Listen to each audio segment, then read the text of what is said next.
একদিন আগেই সুখবরটা পেয়েছিলেন মোহনবাগান সমর্থকরা।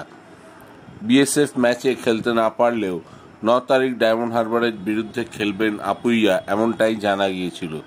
তার কার্ডের সাসপেনশন ছিল মাত্র একটি ম্যাচে। কিন্তু আজ মঙ্গলবার দুঃসংবাদ মোহনবাগান সমর্থকদের জন্য। মোহনবাগানের অনুশীলনে আজ গুরুতর চোট পেলেন আপুইয়া। গ্লেন মার্টিন্সের সঙ্গে সংঘর্ষে মাঠে লুটিয়ে পড়েন মোহনবাগানের তারকা মিডফিল্ডার। এতটাই ব্যথা ছিল, 3 থেকে 4 মিনিট তাকে মাঠে শুয়ে থাকতে দেখা যায়। কাতরাচ্ছিলেন ব্যথায়, যন্ত্রণায়। তারপর ফিজিও এবং টিমের ডাক্তাররা ছুটে আসেন, তাদের হাত ধরে ওঠেন আপুইয়া, ম্যাজিক স্প্রে দেওয়া হয়। তারপর টিমের ফিজিওর সঙ্গে ধীরে ধীরে সাইডলাইন দিয়ে মাঠের বাইরে চলে যান তিনি। নিজের পাই হেঁটে গেছেন। খুব গুরুতর চোট দেখে মনে হচ্ছে না, কিন্তু খোঁড়াচ্ছেন। স্ক্যান রিপোর্ট না আসা পর্যন্ত চোট কতটা গুরুতর বোঝা যাবে না, তবে most probably diamond Harbour match তিনি মিস করতে পারেন।